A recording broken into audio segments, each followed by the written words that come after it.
어머니 정말 죄송한데 이번 달 카드값을 못 막았어요. 장사가 너무 안 되어서 그런데 100만 원만 빌려주시면 다음 달에 꼭 갚을게요. 안녕하세요. 저는 72세 의류 수선집을 운영했던 김순자입니다. 30년 전 남편과 사별하고 세 자녀를 키우기 위해 시작한 의류 수선집이 제 인생의 전부였습니다. 골목 끝자락에 자리 잡은 작은 가게는 매일 아침 7시면 문을 열었습니다. 손님들의 옷을 고치면서도 아이들 걱정이 떠나지 않았습니다. 밤늦게까지 수선 일감을 처리하던 어느 날 민수가 찾아왔던 기억이 납니다. 어머니, 이제 그만 쉬세요. 제가 생활비 드릴게요. 하지만 저는 고개를 저었습니다. 자식들이 온전히 자립할 때까지는 일을 멈출 수 없었으니까요. 재봉틀 소리가 울리는 동안 저는 새 아이의 든든한 버팀목이 되어주었습니다. 매일 아침 문을 열고 매일 밤 문을 닫으며 보낸 30년. 그 시간 동안 수선한 옷만 해도 수만 벌은 될 것입니다. 바늘에 찔린 손가락은 이제 굳은 살이 100여 감각이 무뎌졌지만 그만큼 제 자식들은 단단하게 자라주었습니다. 작년 겨울 마지막으로 가게 문을 닫던 날 30년간 제 곁을 지켜준 재봉틀을 어루만졌습니다. 이제는 더 이상 수선할 옷도 채워줄 밥그릇도 없습니다. 하지만 그것이 제가 바라던 모습이었기에 마지막 날 가게 문을 닫으며 웃을 수 있었습니다. 처음으로 아무것도 하지 않아도 되는 아침을 맞이했습니다. 30년 만에 처음으로 해가 뜨는 것을 여유롭게 바라보았습니다. 더 이상 서둘러 가게 문을 열 필요도, 밀려든 일감을 처리할 필요도 없었습니다. 아이들은 모두 제 삶을 살고 있었습니다. 큰아들 민수는 중소기업 부장으로 승진했다는 소식을 전해왔고, 작은 아들 민준이는 자영업을 시작했으며, 막내딸 민지는 아이를 낳고 전업주부로 살고 있었습니다. 처음에는 이렇게 혼자 있는 시간이 낯설었습니다. 매일 아침 일찍 일어나는 습관은 여전했지만, 더 이상 서둘러 갈 곳이 없다는 사실이 어색했습니다. 그래도 차츰 이 평화로운 시간에 익숙해져 갔습니다. 이제는 정말 내 시간이구나. 처음으로 마음껏 늦잠을 자보기도 하고 텔레비전 드라마를 정주행해 보기도 했습니다. 아침에는 베란다에 작은 화분을 놓고 방울토마토도 키워보았습니다. 수십 년 만에 처음으로 제 의지대로 하루를 보낼 수 있다는 사실이 신기했습니다. 이웃들과 이야기를 나눌 시간도 생겼습니다. 평생 일만 하다 보니 이웃과 교류할 기회가 없었는데, 이제는 복도에서 마주치면 반갑게 인사를 나누고 이야기꽃을 피울 수 있게 되었습니다. 저녁이면 아파트 단지를 한 바퀴 돌면서 산책을 했습니다. 멀리 보이는 산을 바라보며 걷다 보면 마음이 편안해졌습니다. 이렇게 아무것도 하지 않아도 되는 시간이 누군가에겐 외롭고 쓸쓸할 수 있겠지만 저에게는 그토록 기다려온 선물 같은 시간이었습니다. 매일 같은 시간에 산책을 하다 보니 자연스럽게 마주치는 이웃들이 생겼습니다. 그 중에서도 등산복 차림의 단체가 눈에 띄었습니다. 매주 토요일마다 이른 아침 그들은 활기찬 모습으로 산행을 떠났습니다. 순자 씨, 우리 등산 동호회에 들어오시는 게 어떠세요? 평생 일만 하셨으니 좀 쉬면서 산도 다니고 맑은 공기도 마시면 좋아요. 처음에는 망설였습니다. 평생 재봉틀 앞에만 앉아 있다가 갑자기 산을 오른다는 것이 두려웠기 때문입니다. 하지만 이웃의 따뜻한 권유에 용기를 내어 동호회에 가입했습니다. 첫 산행날 떨리는 마음으로 아파트 입구에 나갔습니다. 20명 정도의 회원들이 모여 있었고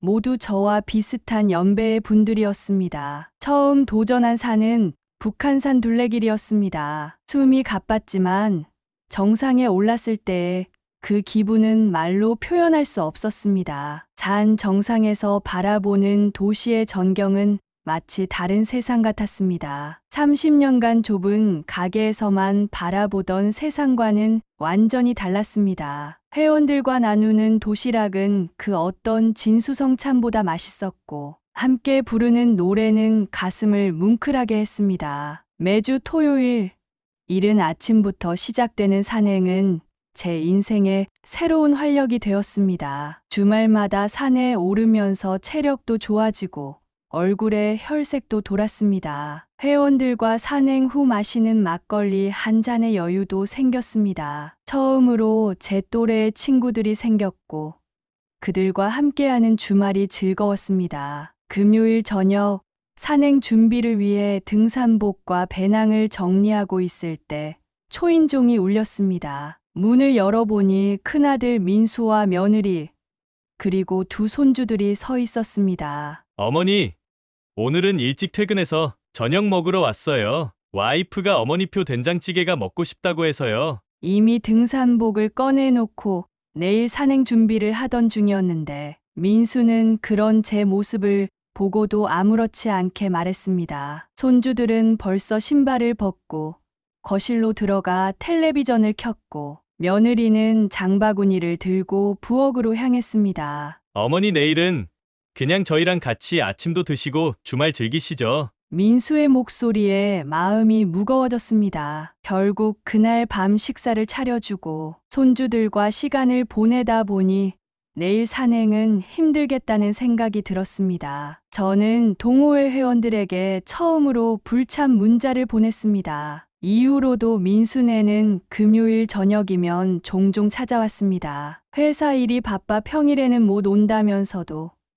꼭 제가 산행 가기 전날 저녁에 맞춰왔습니다. 늦은 시간까지 아들 내외의 저녁을 차려주고 손주들과 놀아주다 보면 다음 날 산행은 자연스럽게 취소될 수밖에 없었습니다. 이제는 금요일만 되면 현관벨 소리에 긴장이 됩니다. 그러던 어느 날 밤, 이번에는 작은 아들 민준이가 찾아왔습니다. 평소와 달리 어두운 표정이었습니다. 어머니 정말 죄송한데 이번 달 카드값을 못 막았어요. 장사가 너무 안 되어서 그런데 100만 원만 빌려주시면 다음 달에 꼭 갚을게요. 가게 운영이 어렵다는 민준이의 모습에 가슴이 아팠습니다. 30년간 의류 수선집을 하며 모아둔 적금이 있었지만 그건 제 노후를 위해 차곡차곡 모아둔 것이었습니다. 한 달 뒤 민준이는 이자도 주겠다며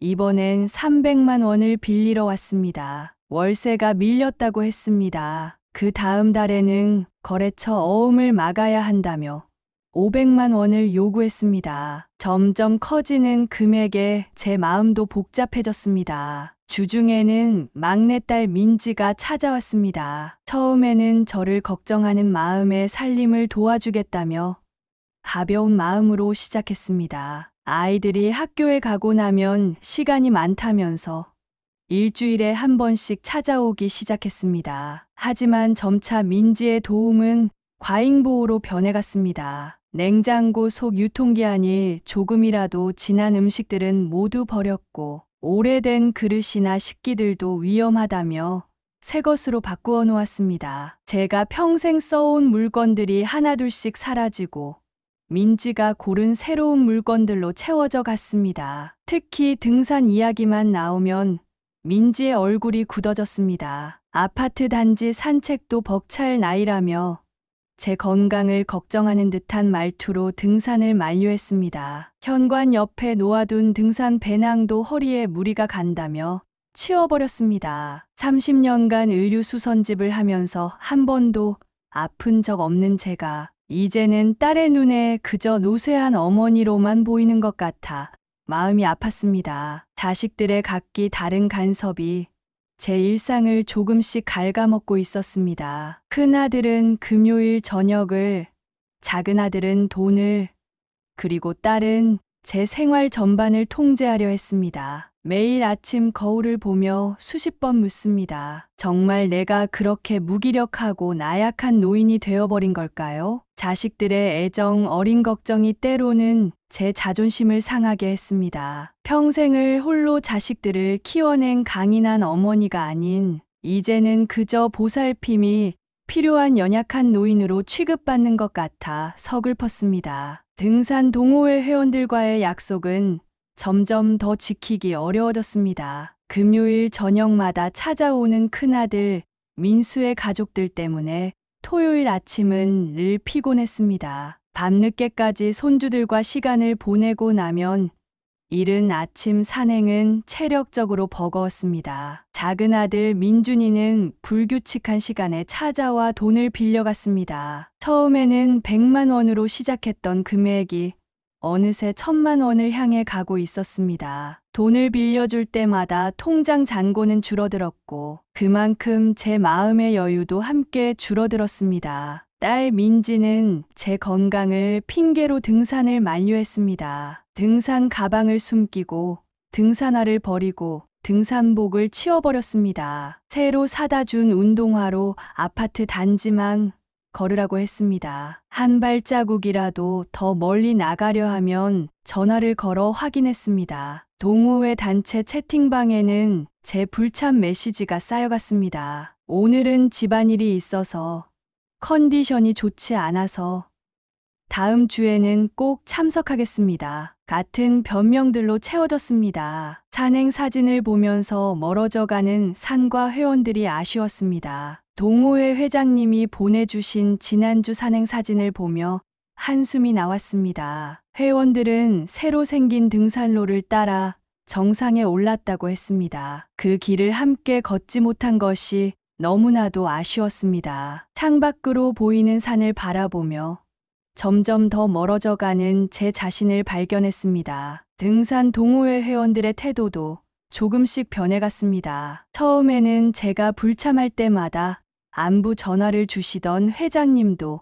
이제는 연락을 줄이셨습니다. 단체 채팅방에서도 제 존재감은 점점 희미해져 갔습니다. 단체 채팅방에서는 새로운 등산 계획과 일정들이 활발하게 공유되었습니다. 회원들은 서로의 등산 인증 사진에 댓글을 달며 격려했지만 저는 그저 작은 하트 이모티콘만 누를 뿐이었습니다. 실제로 산에 오르지 못하는 제가 그들의 이야기에 끼어들 자격이 있을까 망설여졌습니다. 봄이 되어 동호회에서 벚꽃 산행을 간다는 소식을 들었습니다. 작년에는 제가 앞장서서 계획했던 코스였습니다. 하지만 올해는 아무도 저에게 참석 여부를 묻지 않았습니다. 당연히 못 올 거라고 생각했던 걸까요? 제 방 한켠에 놓인 등산화를 바라보며 서글픈 마음이 들었습니다. 결국 등산 동호회는 제게 또 다른 가족이 될 수 있었던 소중한 인연이었습니다. 하지만 그 인연마저 자식들의 간섭으로 인해 점점 멀어져 가고 있었습니다. 아침에 일어나 제일 먼저 하는 일은 창밖에 보이는 산을 바라보는 것입니다. 예전에는 그 산이 저를 부르는 것 같아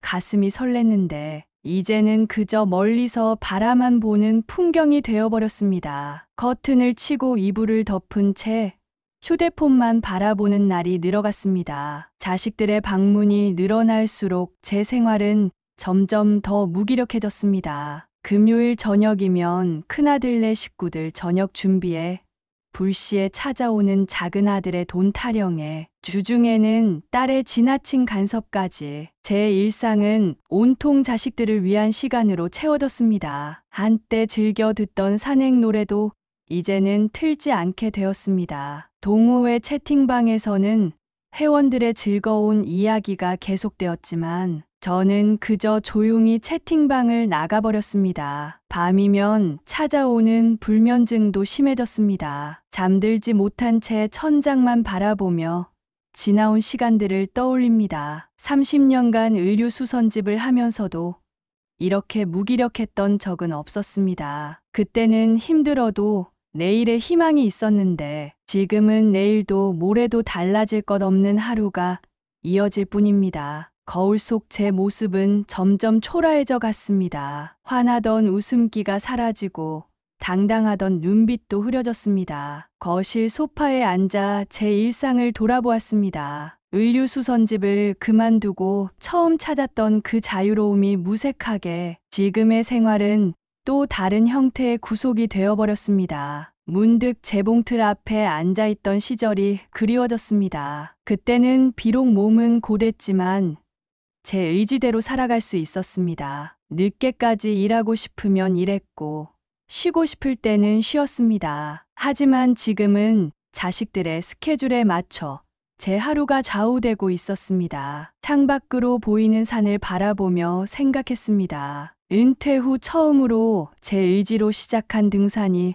얼마나 소중한 경험이었는지를 산에 오를 때마다 느꼈던 성취감, 동호회 회원들과 나누었던 따뜻한 이야기들, 그리고 무엇보다 제가 다시 김순자라는 한 사람으로 존재할 수 있었던 그 시간들. 자식들의 사랑이 고맙지만 이제는 제 삶을 되찾고 싶었습니다. 어떤 결정을 내리기 전에는 늘 자식들의 얼굴이 떠올랐습니다. 제가 강하게 나오면 민수는 서운해할 것이고 민준이는 더욱 발걸음을 끊을 것이며 민지는 또 건강을 핑계로 저를 다그칠 것입니다. 평생 자식만 바라보고 살아온 제가 이제 와서 자식들의 관심을 거부한다는 게 이기적으로 느껴졌습니다. 특히 어린 시절 자주 안아주지 못했던 기억이 떠오를 때면 마음이 약해졌습니다. 재봉틀 앞에 앉아 밤늦게까지 일하느라 아이들과 충분한 시간을 보내지 못했습니다. 운동회 날 도시락을 싸주지 못해 울던 민지의 모습, 학부모 참관 수업에 가지 못해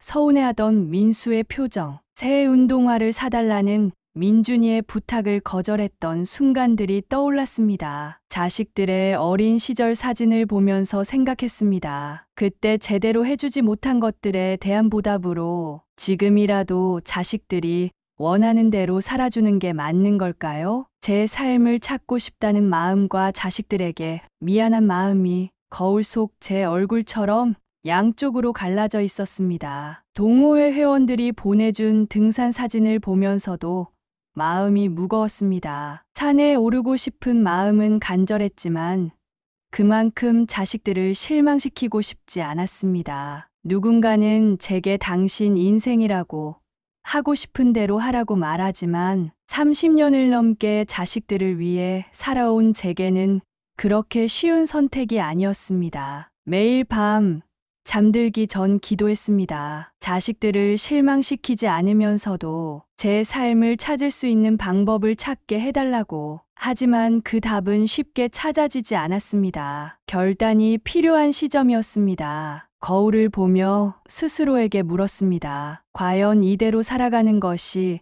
자식들을 위한 것일까? 세상에서 가장 불행한 부모는 자식에게 짐이 되는 부모라고 하지만 세상에서 가장 불행한 노인은 자신의 삶을 포기한 노인이 아닐까요? 의류수선집을 운영하던 시절을 떠올렸습니다. 힘들 때마다 저를 지탱해 준 것은 제 자신에 대한 자부심이었습니다. 남편 없이도 도움 없이도 세 자녀를 훌륭하게 키워낸 제 자신이 자랑스러웠습니다. 하지만 지금의 제 모습은 어떻습니까? 자식들의 일정에 맞춰 살아가고 그들의 방문이 부담스러워 현관문을 두려워하는 제 자신이 낯설기만 했습니다. 동호회 채팅방을 다시 들어가 보았습니다. 새로운 산행 일정과 등산로 사진들이 가득했습니다. 제가 없는 동안에도 그들은 새로운 길을 개척하고 더 높은 정상을 향해 나아가고 있었습니다. 문득 깨달았습니다. 변화는 제게만 필요한 것이 아니었습니다. 자식들도 새로운 관계를 배워야 했습니다. 식탁에 앉아 종이를 꺼내 계획을 세웠습니다. 자식들과 대화할 시간을 정하고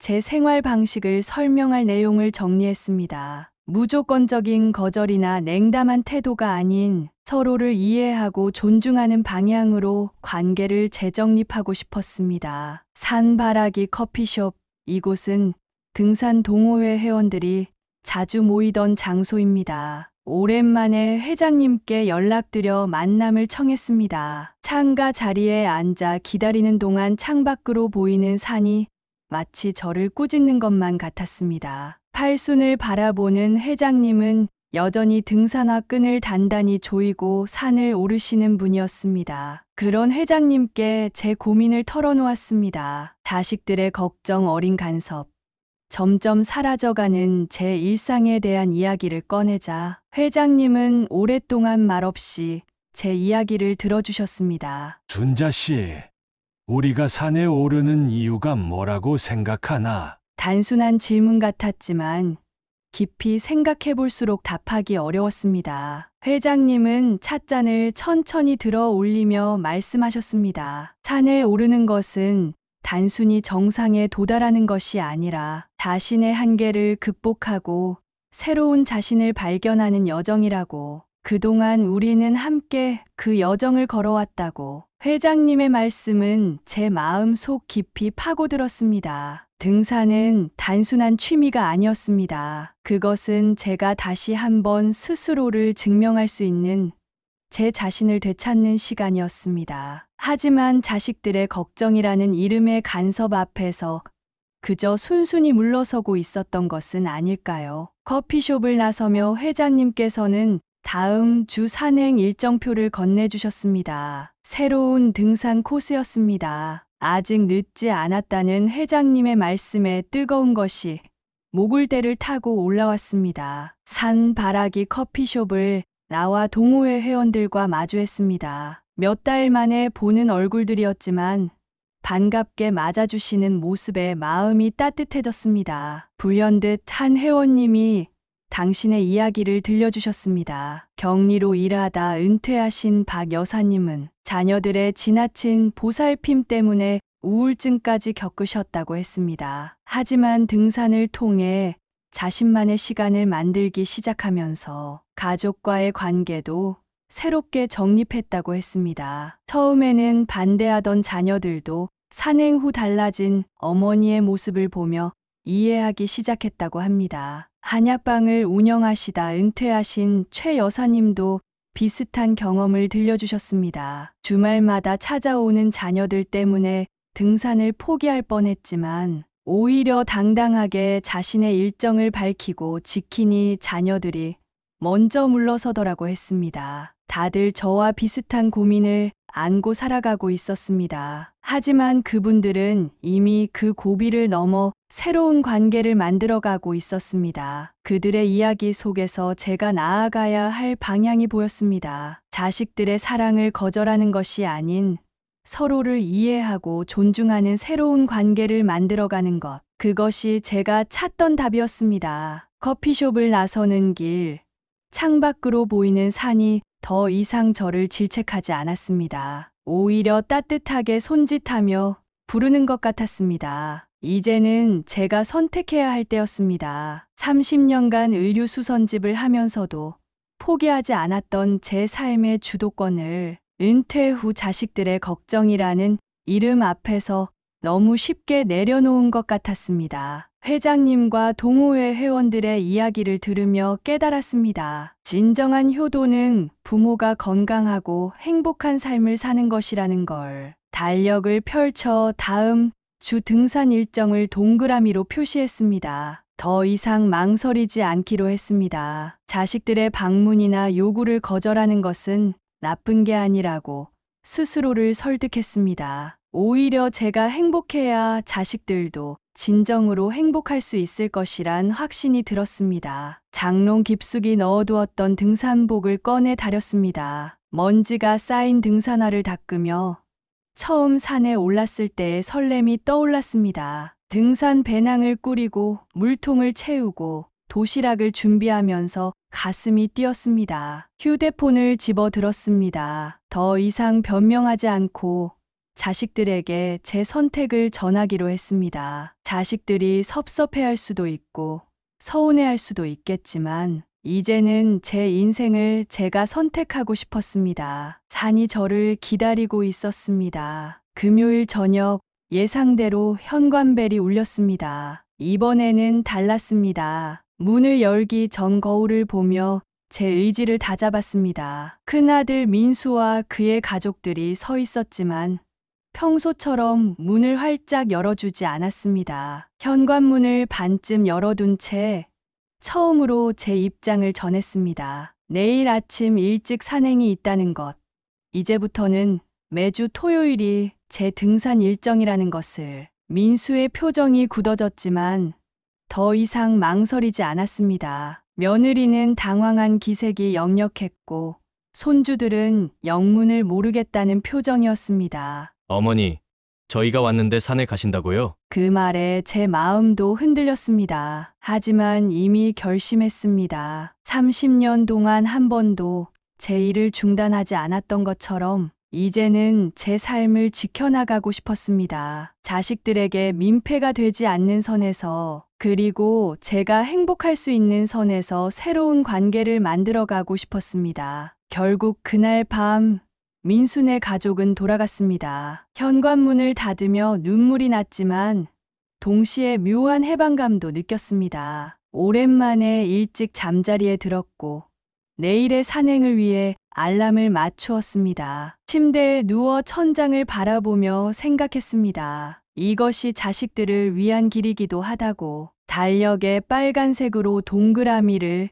그린 날이 늘어갔습니다. 매주 토요일은 산행이라고 하니 큰아들도 점차 금요일 저녁 방문을 자제하기 시작했습니다. 작은아들 민준이가 갑자기 찾아와도 이제는 흔들리지 않았습니다. 등산 준비를 해야 한다는 핑계로 긴 대화를 피했습니다. 때로는 진짜 산행이 없는 날에도 등산복을 입고 배낭을 메었습니다. 딸 민지가 불쑥 들르겠다고 할 때면 산에 간다고 말하고 집을 비웠습니다. 아파트 단지 뒷산을 홀로 걸으며 시간을 보내기도 했습니다. 거짓말처럼 들릴 수도 있지만 이렇게라도 자식들과 거리를 두니 마음이 편해졌습니다. 매일매일 자식들의 일정에 맞춰 살아가는 것보다 가끔 만나서 서로의 안부를 물으며 정다운 대화를 나누는 것이 더 의미 있게 느껴졌습니다. 밤이면 노트에 일기를 썼습니다. 오늘은 어떤 핑계로 자식들의 방문을 피했는지, 그리고 그 시간 동안 저는 무엇을 했는지. 처음에는 죄책감이 들었지만 시간이 지날수록 이런 거리두기가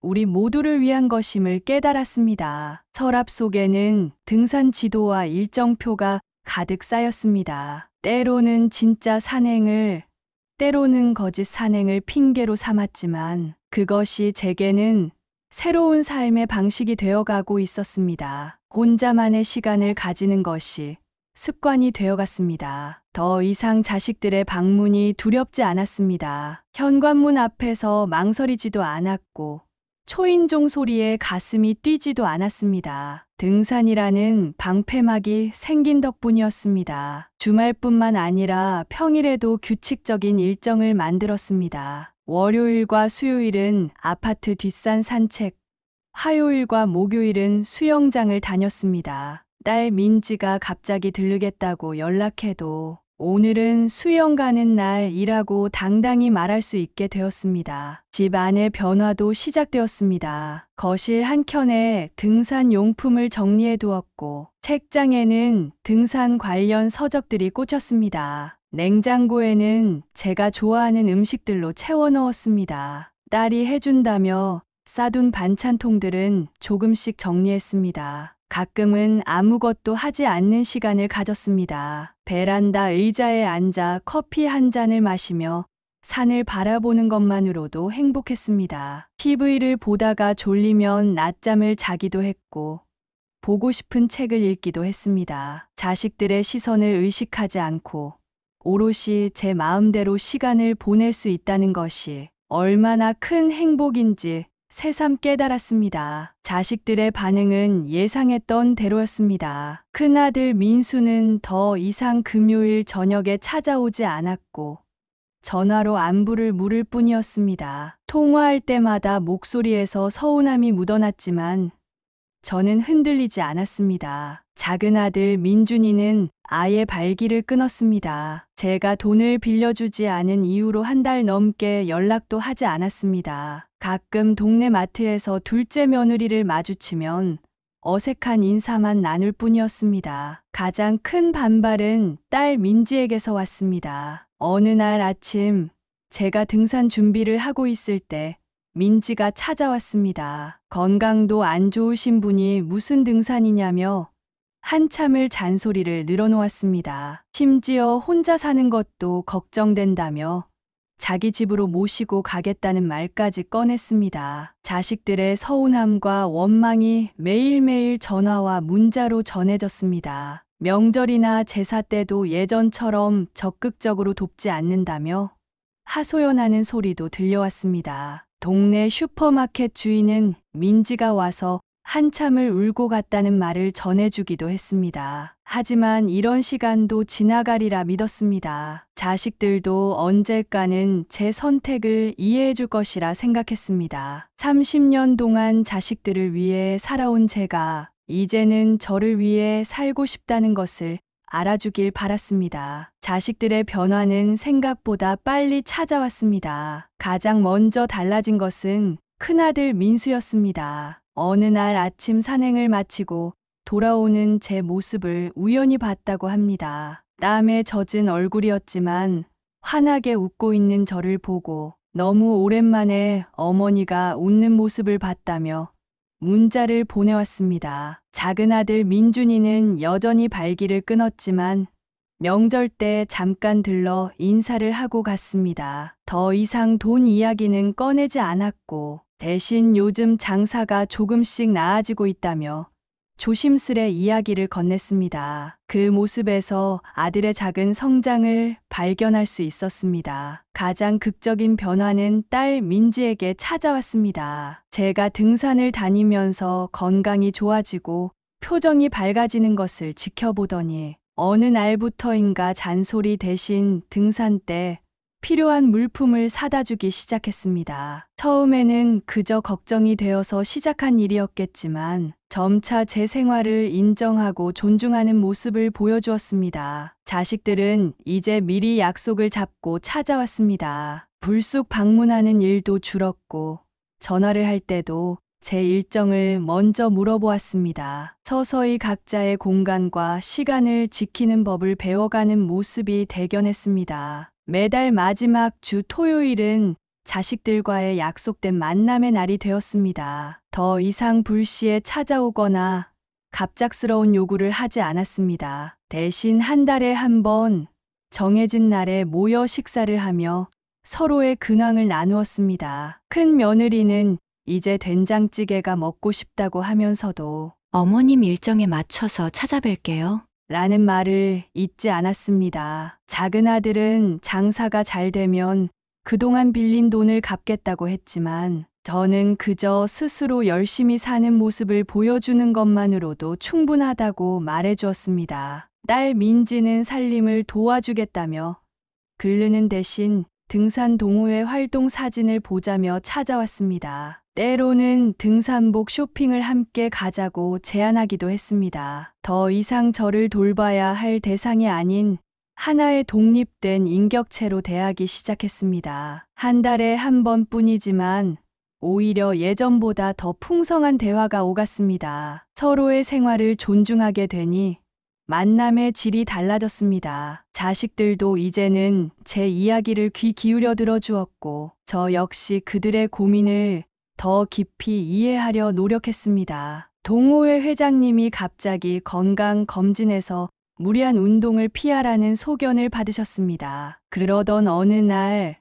회원들이 모인 자리에서 뜻밖의 제안을 받았습니다. 새로운 산행대장을 맡아달라는 것이었습니다. 처음에는 망설였습니다. 하지만 인류 수선집을 운영하며 익힌 꼼꼼함과 책임감이 이제는 산행에서 빛을 발했습니다. 등산 코스를 연구하고 날씨를 체크하고 회원들의 체력 상태를 고려해 일정을 조율했습니다. 산행 중간 휴식 시간이면 제가 만든 김밥을 나눠 먹으며 이야기꽃을 피웠습니다. 자식들의 도시락을 싸던 솜씨로 이제는 동호회 회원들의 간식을 준비했습니다. 회원들은 제 김밥이 산에서 먹는 별미라며 칭찬했습니다. 자식들은 더 이상 저를 돌봐야 할 대상으로 여기지 않았습니다. 대신 각자의 삶을 살아가는 독립된 인격체로 존중하기 시작했습니다. 오히려 제 조언을 구하고